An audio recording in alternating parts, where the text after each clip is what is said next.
Toto. I have a feeling we're not in Kansas anymore. You're a wizard, Harry. Night 4, tired of waiting for my dragon to be ready, I started wandering around the house. I walked past the basement door, it was ajar. I can remember feeling excited. Surely no one would mind if I went and took a little peek. Looking around to make sure the coast was clear, I pry the door the rest of the way open with a creak. Slowly I get the door open. A flash of white zips past the door. Maybe it was a mouse or maybe it was my uncle. I stepped into the gloom, the familiar smell of soil and dust of that cold wet basement hit my nostrils. I took another step, something is there in the dark, beside me, where the steps should start. I can't reach the light switch. I stand on my tippy toes trying to reach it. Bracing myself with my other hand against the exposed stud of the inner wall, and oh no, it reminds me suddenly. I remember my dream, it had to be the green-faced man. Fear creeps over me. I had better get out of here, I remember thinking to myself. Then I turn and head for the door. I hear a sound, like someone trying to get my attention. I stop and turn around, surely it was my uncle playing a prank. I slowly crept to the edge of where the steps began, peering into the gloom. I see a green silhouette. It's a face. I then see something. A hand. It slowly moved towards me, beckoning me to attempt to climb down the stairs. I was frozen with fear, not able to move. The next thing I know, I feel a tug on my shoulder. I remember not being able to stop it. I had the sensation of falling, something rough scrapes my right cheek, then smack. I land on the concrete basement floor. When I hit, there was a bright flash of light and an ominous, sinister, creepy giggle, just there, in the dark. The basement light flashes on and I hear my aunt from the top of the stairs.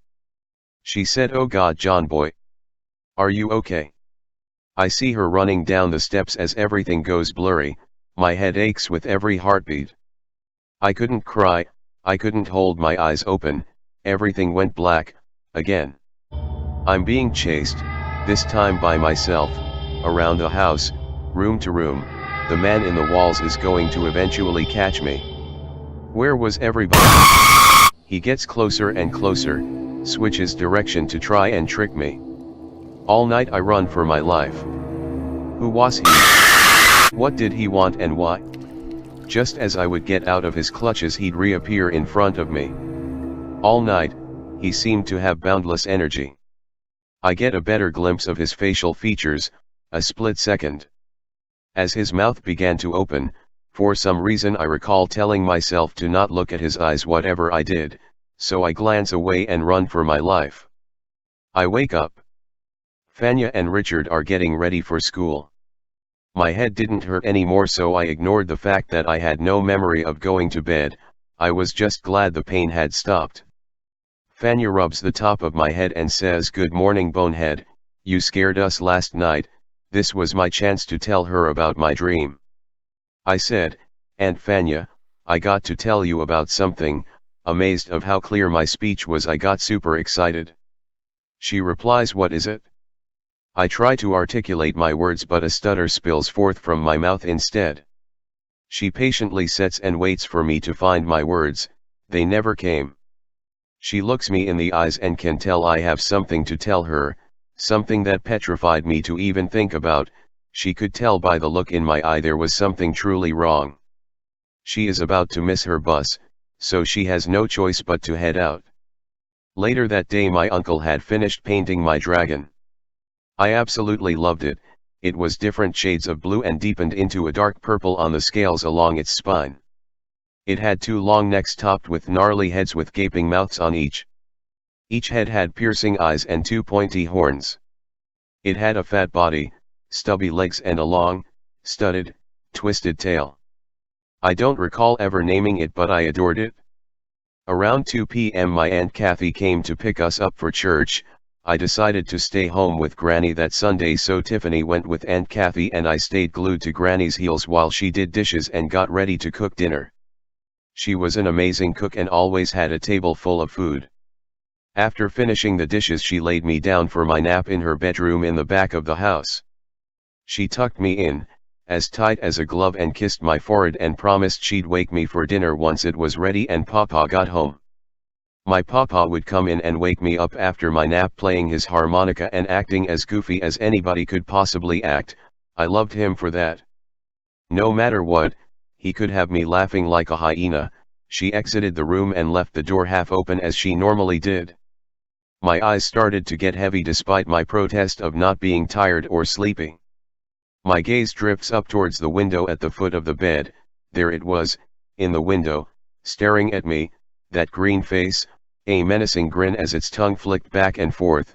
Once I locked eyes with it, I became petrified and was unable to look away, unable to move, unable to scream. It was torture. I eventually fall to sleep while staring at this thing. What was it? Who was it? What did it want and why was it torturing me? All these questions would never be answered, for I never told a soul. Would they have heard me if I tried? The next day I go home with my mom and Tiffany stays with Granny for another few days. Little did I know, she would have the same experience. She too vowed to herself to never tell a soul. Until years later. About 35 years later, we're all grown up. I had moved to Evansville by then and it had been over a year since I had seen Tiffany. She and our cousin Joey made the trip up one night to visit. I had just given a tarot card reading to a friend before they arrived, so my cards were out, which led to some conversations about weird experiences we have had. After catching up a bit, we sat in my dining room talking about that old yellow house that Granny and Papa lived in, when Tiffany started telling me about something that happened that she was, back then, too afraid to tell anybody. She starts by saying that she was laid down for a nap in Granny's room and through the window she seen. I stopped her with an outreached hand and said, "The green-faced man." She gasps. And says, "Johnny, how do you know about that? I never told you, or anybody for that matter.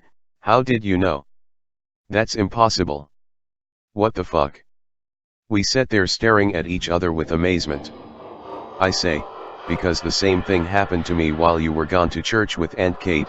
We both turn pale. We are to this day unable to explain to each other what and why. Spooked is not a strong enough word to describe how we both feel about it. But like I said, this is just the earliest of creepy happenings I would experience in my life thus far. Stay tuned. They're here. I've never sensed anything like it. They linger in a perpetual dream state, a nightmare from which they cannot wake. You're a wizard, Harry.